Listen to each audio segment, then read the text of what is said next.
Hello ladies and gentlemen, welcome to the show, Serving Nerve, where we talk about whatever we want, and today I'm going to be re-uploading whatever I want. That's right, I have an old video that I made a long time ago, and when I mean a long time ago, I mean in about 2021, and it is, quite telling of certain things. Quite telling indeed now that we've had in like a month, Cody, Dr. Disrespect, and ImAllexx all, like, getting canceled for things they deserve to be canceled for. That's right. You know, I've been on the internet a while with multiple channels, doing all kinds of weird videos and stuff like that, but one of my channels, you know, I made this video that keeps on popping back into my mind due to the recent controversies. And when I mean the recent controversies, I mean the recent controversies with ImAllexx, Dr. Disrespect, and now Cody. Now, these things are gonna get milked by other YouTubers and talked about, you know, ad nauseum. So I personally think that I cannot add anything more to that absolute cesspool of repeated content and constant, reposting. And obviously talking about these things and giving your perspective is really good, but personally I don't think I can add anything to that mix, especially given that I haven't really watched these guys, and also, for me, as soon as you cross a certain line in the wake of immoral morality, yeah, that's when I just dip like dots, dude. Like, I have no sympathy for these individuals. So, you know, personally, I figured instead I would re-upload an old video that I made a few years ago and just kind of give you a little spielio for, you know, apology videos. And also on things that people deserve to actually be canceled for. And also, when certain apology videos come out, are these people really sorry? And the answer is usually no, they're not really sorry. They just want to try and, you know, do damage control. But I figure I'm going to give you this video and you guys can take a look-see pop at it. It's animated, so it'll be fun for you. So this video is an older video. It's from 2021, but it does have a lot of context as to things that are even happening now and will forever continue happening on the void that is the internet and the nightmare dumpster fire that is YouTube.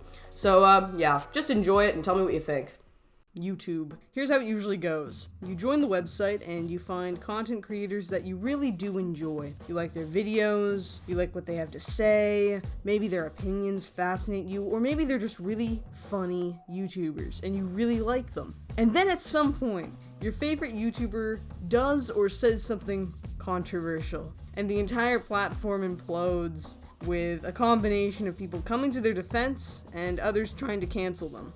In the heat of the moment, you feel torn between where to stand on the entire situation, whether you want to defend them, stay on the sidelines and just kind of watch this cookie crumble, or completely denounce them. Maybe the evidence for what they've done isn't verified. Maybe the controversy itself is somewhat petty and unimportant. Or perhaps there really is a serious allegation with verified proof, and you're generally kind of trying to figure out, okay, what's going on here? But before you can really think further, the YouTuber in question drops an apology video, explaining their side of the situation and trying to, you know, apologize for whatever they did. Now, inherently, the idea of an apology video isn't a bad one. If you genuinely feel remorseful for something that you've done on the internet and everyone is freaking out about it, addressing it in a video can very well help with explaining your side of the situation. An apology video can help bring your point of view to your curious audience, and it can also be used to admit fault when it's warranted. Now, I do need to point this out. There are many types of videos on YouTube, one being apology videos, and others being like explanations, tea spills, whatever. I kind of lump them all together because they all fall into that same category. Usually someone's always apologizing in them, but usually somebody who is apologizing does give some kind of an explanation in their video pertaining to what they've done and the circumstances that had them in the situation that led them to doing what they did. It's not always like that. Sometimes people are like, listen guys, I said the N-word, sorry. But a lot of the time, it actually is a little more complicated and you'll have people explaining the situation and then apologizing. So I just wanted to point that out. Generally speaking, an apology video, responding to your criticism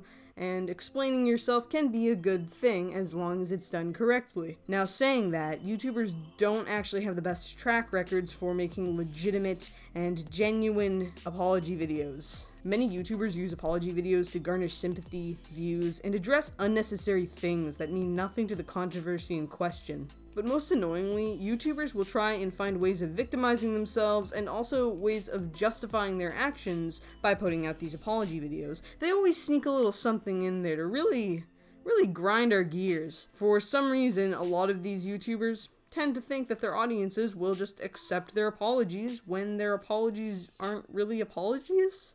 When fault needs to be admitted, the YouTuber might use the mental health card, and no, not just to explain how they felt in the moment of their alleged controversy, but to brush past criticism and push blame onto their mental health issues, and also to deflect responsibility and justify their actions once more. The YouTuber may try and use the mental health card to justify what they've done, or at the very least act as if they weren't in a healthy state of mind and thus cannot be liable for their actions.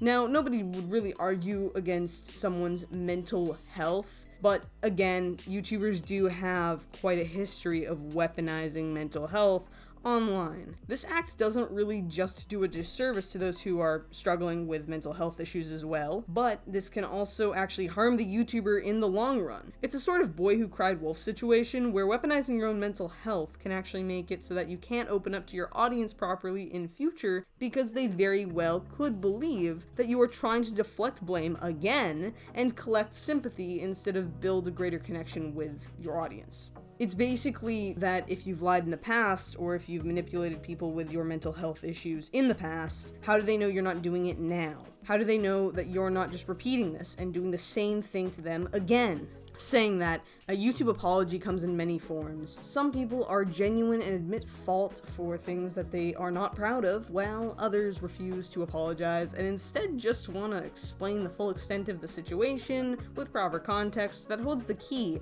to their audience's understanding if what they have said and done is permissible or not. Other influencers may flat out ignore the criticism that they face because they know it's false, while others will just tweet about it. Some YouTubers will just say that, hey, you're lying, this never happened, or others will use the mental health card. Or so there's some kind of an amalgamation of all the things that I just mentioned, or none of the things. I mean, who knows? It could be anything. Generally, there are a lot of ways to apologize, and a lot of ways to not apologize on the internet. But what makes a good apology video? Really, what makes it so that we don't hate the YouTubers we're watching? What is it that we want to see that we oftentimes don't, or that makes us forgive a YouTuber more easily? What makes a good apology video? In general, not just on YouTube, but on the internet as a whole. Really, there are so many bad responses, so many bad apology videos, all with their own disgusting displays of false remorse and terrible self-righteous justifications. We've seen so many bad apology videos. Where are the good ones? Is it just that they fall under the radar because they're actually good and we don't care about them? Or is it that they're a rarity? What should you do if you have done something wrong and you want to respond to your audience with an apology video that doesn't suck butts? Well, here are the do-nots of YouTube apologies. Number 1, don't lie. Don't try fluffing up what you've said or done, just be brutally honest with your audience. If you said something messed up online, then just admit the fault. Don't do it again, and most of your audience can actually understand. If it's a worse offense, then expect people's responses to be worse, but still, do not lie. Lies follow you. And if other people have anything to say about what you say, it makes it harder and harder to lie more and more. And especially trying to lie around and lie while people are trying to respond to you back. Just don't do it. It's a bad idea, alright? If you're caught in a lie, people will no longer be able to trust you in any sense. They won't know where you've been lying and where you've not been lying. When are you being genuine? They don't know. Guess why? Because you've been a liar. So, what can we expect? Like, again, it's like boy who cried wolf, alright? We're gonna be using that a lot throughout this video. But just don't lie. Do not lie. Lying is bad. It's bad in the real world, and it's bad in the internet world. Do not lie. Number 2, do not cry. Tears are the biggest indicator of a disingenuous response. They are an attempt to garner sympathy while giving a false veil of remorse for your actions, when in reality, they are almost always staged, and they're very easy to recognize as being staged. Even if they aren't staged, don't cry on camera. Being composed when making a video is a must, especially an apology video where you're trying to explain yourself. Just have some basic level of composure during your videos. And if you don't have that composure right now, don't make the video. Wait a while. chill out. Nothing's gonna happen if you put the video out a couple days later. In fact, a less heated response that's less emotionally charged would actually be a better response. People just want the facts. They want to understand where you came from during the situation. They want to know the truth. They don't want anything weird. They don't want anything emotional. They don't want you to try and manipulate them in any way. And given that it's 2021, we've had a lot of people try and manipulate other people on the internet over the course of the history of the internet. It's just best to be composed when you're making an apology video. Remember, you have to record and then upload the video. Usually there's editing in between you having recorded and uploaded the video. So people know that when you are watching your own video and looking over it, people know that there's some level of quality control that goes into making your YouTube videos, as minimal as it may be. So having you crying on camera is not a professional way to go about things, and people do always assume that it's premeditated, that you've planned this and that you want to be able to cry on camera so that they have more of an emotional connection to you. People know what you plan for an apology video. Also, when it comes to scripting an apology video, I personally don't see anything wrong with writing notes down so you can explain them if you're a forgetful person or you just want to have that extra, I don't know, memory on paper or whatever. But if you're going to do this, make sure you're the one writing the script. It shouldn't be somebody else. It shouldn't not match your usual language. Don't use other people to write the script. Now, the other thing I do need to mention is even if you are writing the script yourself and all that good stuff, yeah, you're gonna maybe look like a little bit of a robot when you are talking. So try not to use it as a means of reading off of an entire script so you get everything super in depth. Making notes to refer to might be a little bit better. That way you're not staring at a screen the whole time reading off of an entire script and instead just glancing to make sure that you've got all your points down. Number 3, don't pry. Don't try and add more fuel to the fire and add more pointing of fingers to other people. Just apologize and get it done and out of the way. Don't blame other people for your own actions. Don't push guilt onto other people who are not directly involved in the situation. And don't call upon various other social media users to back you up. Don't try and pull everyone into your problems because it will probably just make more problems. Number 4, don't dodge the why.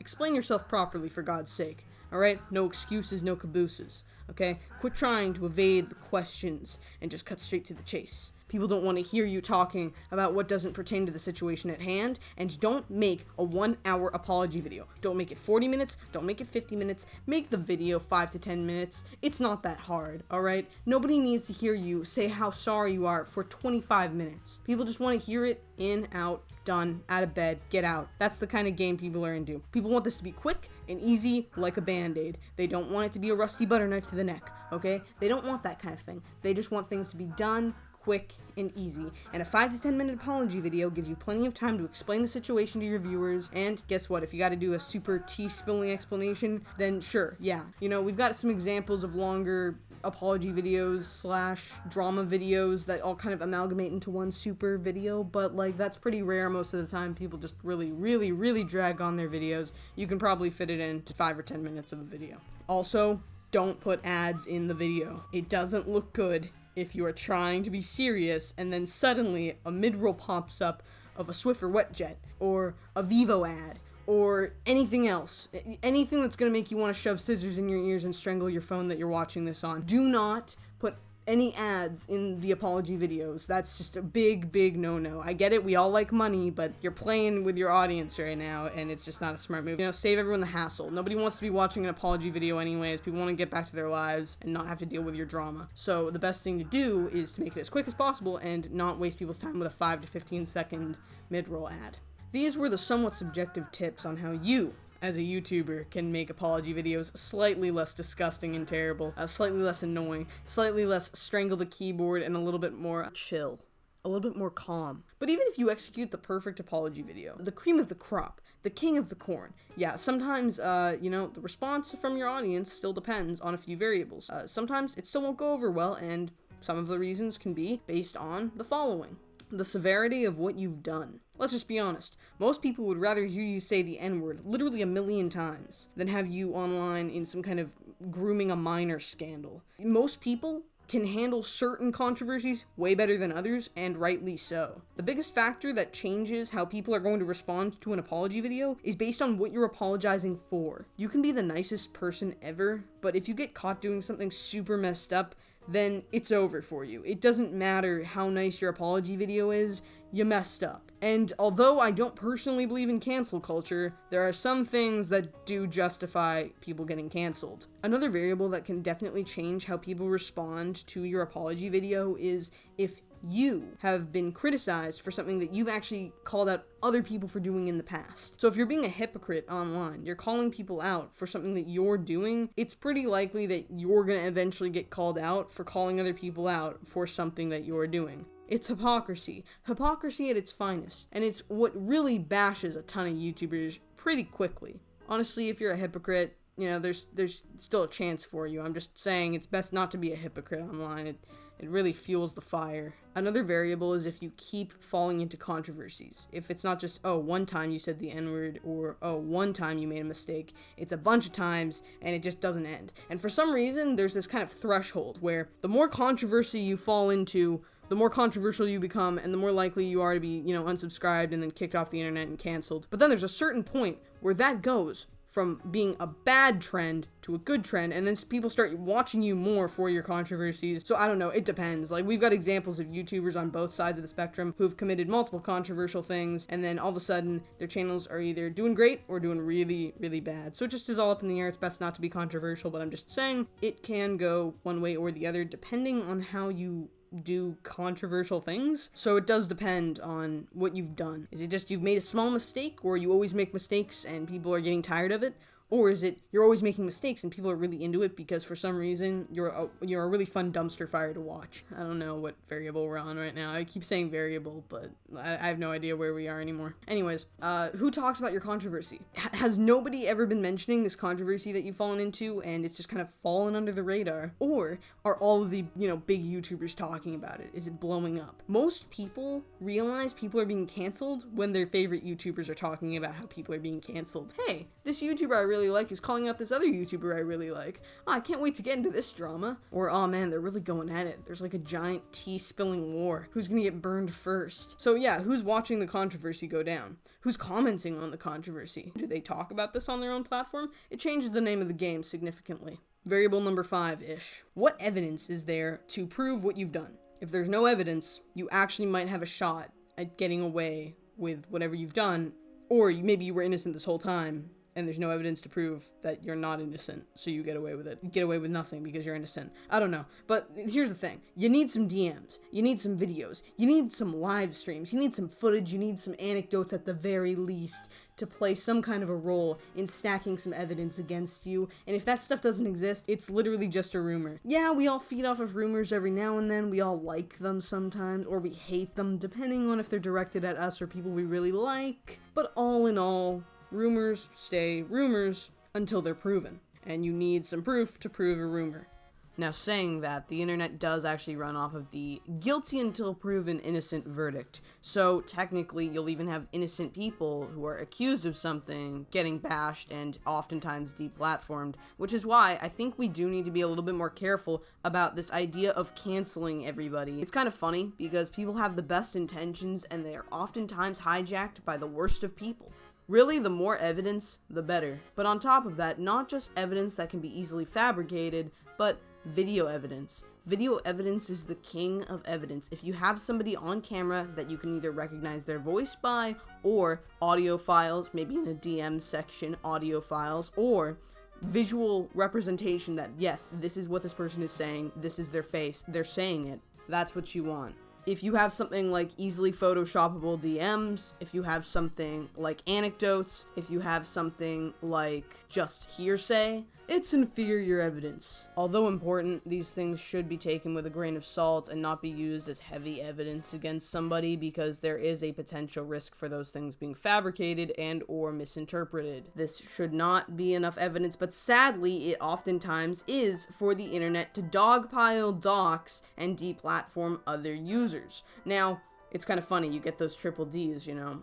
But yeah, it's messed up, guys. It's like we need to really reevaluate how we approach people when it comes to trying to determine their guilt. So really, all in all, those are the kinds of things that will actually change how an apology video is received on your channel. It's also based on the audience you grow. What's your YouTube audience like? Are they used to you being controversial, edgy, a lord of memes? a very controversial person, or do they want nothing to do with that? All these variables do change the name of the game for how an apology video is taken, but nonetheless, it will be maybe a good apology video if you follow some of these things. I don't know. Try it out. I don't know. What's the worst thing that can happen? Anyways, all in all, a good apology video is a genuine apology video. A straight to the point, honest view of what you've done with self-reflection and consideration for your actions. One that admits fault and rectifies such fault through future change. And only time can prove change.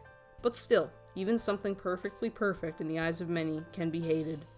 Your tone might not sound quite right, your physical setting might not be quite good enough to set the mood, and your execution of language might just not explain everything in the depths that you want it to. That, and you very well could have done something that is beyond repair. And it's not just a little bit of a slip with a slur, and it's not just a little bit of a something like a little accidental goof and a little mistake. It's like something serious. Like a serious thing. So anyways, yeah, I'm not gonna lie, every apology is so different because it totally depends on the situation the YouTuber's in. And obviously, the name of the game is not to put your eggs in the basket that is this YouTube video because it's only gonna be so good. But the main thing I want to push home here, despite me actually having made an entire video all about YouTube apologies, I don't believe in YouTube apologies. I really don't. I feel like a lot of people don't actually apologize because they want to apologize. They apologize to save face. People apologize because, well, let's just be honest, being on the internet and having a good audience and having a loyal audience, having a lot of views, it can make you a lot of money. You know, being a monetized channel on YouTube or on other platforms and having a lot of monetization going on these platforms can make you a lot of money. You can get brand deals, you can promote things, you can make some good coinage, you know? I'm not gonna lie. I think that's why a lot of people actually are worried about culturally appropriating and saying certain words. They'll lose viewership, they'll lose likes, they'll lose subscribers, and they don't want that because those things can make them a lot of money and give them a lot of fame and notoriety. Perhaps I'm being somewhat brash when I say this, but personally, I believe YouTube apologies are dead. I don't believe in the idea of making YouTube apologies and apologizing for everything under the sun, and there are so many people who are now just apologizing for everything under the sun, either on YouTube or in, tweets on Twitter, or they're just apologizing. Apologies galore. So many people have this obsession with just making sure they have the best reputation, and honestly, on the internet, that's pretty hard to maintain. And it's funny because I don't think a lot of people expect YouTubers they watch to be perfect and virtuous and to pander to every single thing in the audience that is being blurted out and to pander to every time they make a small mistake and say, I'm sorry. I don't think a lot of people care about that. I really don't. I don't think they need to make an apology video for everything, and I don't think a lot of people care if they make an apology video for everything. I think that people just want to see a little bit more honesty, maybe a little bit more transparency, but honestly, those things are also no longer honest and transparent, so I guess this is, a game where there's not going to be really any winning. You get what you get when you're on the internet, and you give what you get on the internet. So, it's only going to be a matter of time before people start realizing that, hey, they shouldn't trust their favorite YouTubers. Anyways, I'm going to wrap up the video here, but there is a lot more to talk about on this subject of apologies and YouTube controversies, so maybe we'll do another video. Anyways, I hope you all enjoyed. If you like what I do, then please follow me on Patreon to keep updated on the recent projects that I've been working on and comics. And remember to like and subscribe if you like my video and you want to subscribe. Thank you so much for watching, my friends. I hope you all enjoyed. It has been lovely.